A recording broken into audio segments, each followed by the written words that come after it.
Salut tout le monde, ici iPhone THQ. Aujourd'hui, je vais vous montrer comment contrôler votre iPod Touch ou votre iPhone avec un iPad ou vice versa. Vous pouvez contrôler un iPhone avec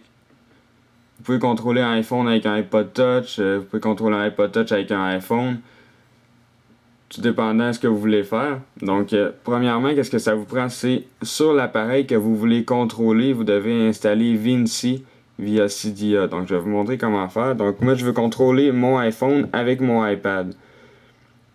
Donc, l'appareil que je veux contrôler, il faut que j'installe sur Cydia Vinci. Donc là, je déverrouille et je vais aller sur Cydia.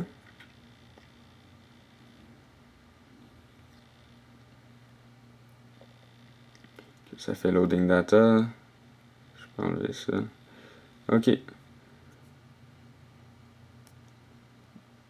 Donc, une fois que ça va finir de reloading data, on peut aller dans l'onglet Search, rechercher, et on va marquer dans la barre de recherche, ici, on va marquer Vinci.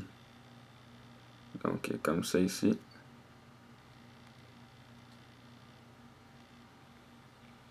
Vinci, comme ça. Donc, une fois que vous avez marqué ça ici, vous prenez le premier.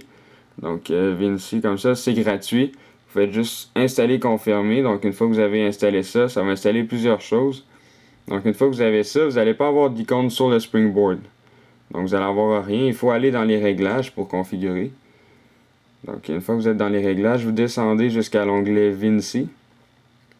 Ensuite, vous mettez ça à On.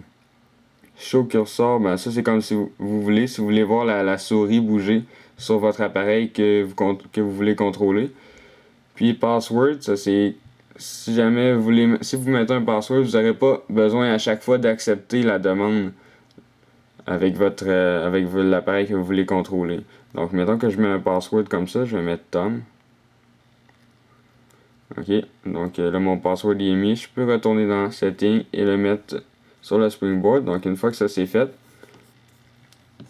donc sur l'appareil que vous prenez pour contrôler un autre appareil, vous devez installer une application qui se trouve sur le App Store.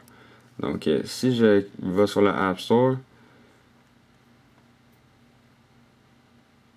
faire le chargement. Ok, donc dans Recherche, ici en haut,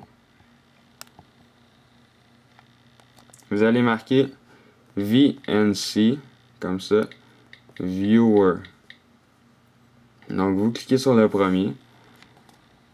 Ensuite, une fois que vous êtes là, vous allez prendre soit pour iPhone ici, ou pour iPad. Donc c'est la même application qui est compatible pour les deux. L'application elle coûte 10$. Donc vous installez ça, vous mettez ça sur le Springboard. Donc une fois que vous avez ça, je vais vous montrer un petit peu à quoi ça a l'air. Donc c'est ça ici. Là, ici vous avez des screenshots. Comme ici, vous pouvez contrôler votre ordinateur aussi. Mais là, ça c'est pas le but de la vidéo, mais dans le fond c'est la même chose. C'est le même principe.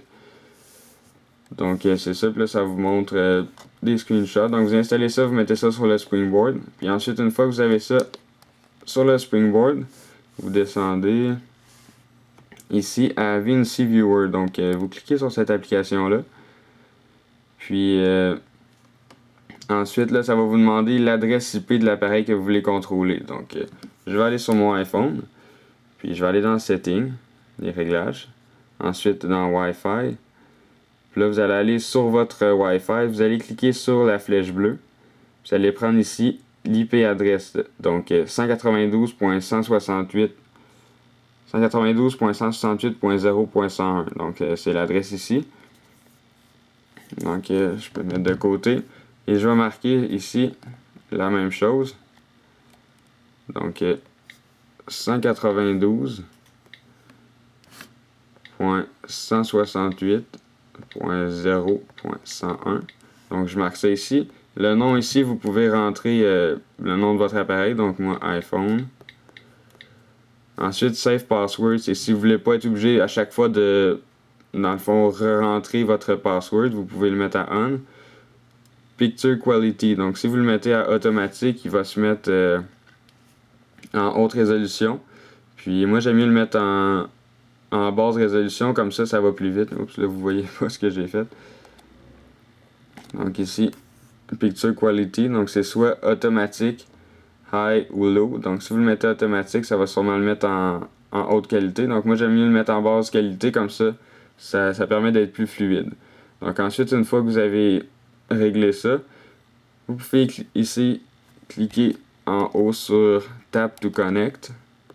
Je clique là-dessus, ça va juste se connecter. Puis ensuite, ça va demander le password que vous avez rentré tout à l'heure dans les réglages. Donc je vais rentrer Tom. Ensuite, je fais Done. Ça va tout simplement se connecter. Vous allez voir votre iPhone sur votre iPad. Donc là, je peux le contrôler. Mettons que je vais dans les notes. Si je vais dans les notes, puis c'est quand même assez rapide. Puis pour revenir pour le Springboard, ce que vous devez faire, c'est en haut ici, vous avez un petit icône. Soit pour le clavier. Ici, ça c'est si vous voulez mettre le clavier. Ou ici, ça c'est la souris. Donc si vous cliquez là-dessus, vous allez avoir ici des choix. Dans le fond, ça c'est le clic droit de la souris. Puis ça ici, c'est le clic droit. Dans le fond, c'est comme le Home button sur votre iPhone. Le clic au centre, c'est le Power button. Puis celui-là ici, je vais vous montrer à quoi il sert tantôt. Donc, si je clique ici sur celui-là, ça va tout simplement retourner sur le Springboard. Donc, on peut voir que là, mon iPhone est retourné sur le Springboard aussi. Puis, dans le fond, le bouton ici, ça c'est le Power button. Donc, si je clique sur lui, ça va tout simplement le verrouiller. Donc là, je peux cliquer sur le Home button pour le déverrouiller. Puis celui-là, à quoi qu'il sert. Donc si je fais ça comme ça glissera pas. Ça marchera pas. Faut que je clique avec celui-là. Oups, là, il a dépassé le délai. Donc qu'est-ce que je fais? Je vais poser la souris sur ça ici. Puis je clique avec lui. Puis je glisse comme ça pour le déverrouiller. Donc ça demande le password. Donc ça. Là, vous pouvez voir, ça se fait à chaque fois sur l'iPhone. Donc, je peux retourner sur le Springboard. Puis, mettons que j'en vais dans une application, qu'on a besoin de glisser comme ça. Donc, si je glisse comme ça avec mon iPad, ça ne fonctionnera pas. Il faut cliquer ici, sur le bouton là, puis ensuite vous glissez comme ça, puis ça va tout simplement descendre. Donc, dans le fond, c'est pas mal ça. C'était pour vous montrer comment contrôler votre iPhone, votre iPod Touch avec votre iPad ou vice-versa. Ça prend Vinci d'installer sur l'appareil que vous voulez contrôler et Real et VNC Viewer sur l'appareil dans le fond que vous prenez pour contrôler un autre. Donc c'est ça, c'était iPhone THQ pour vous montrer cette vidéo. Donc n'oubliez pas de vous abonner à mon canal de YouTube juste en cliquant en haut sur le bouton s'abonner et cela va vous permettre de recevoir toutes les vidéos que je vais mettre en ligne et visitez aussi le site internet iPodTouchUserPro.com. Merci beaucoup, au revoir.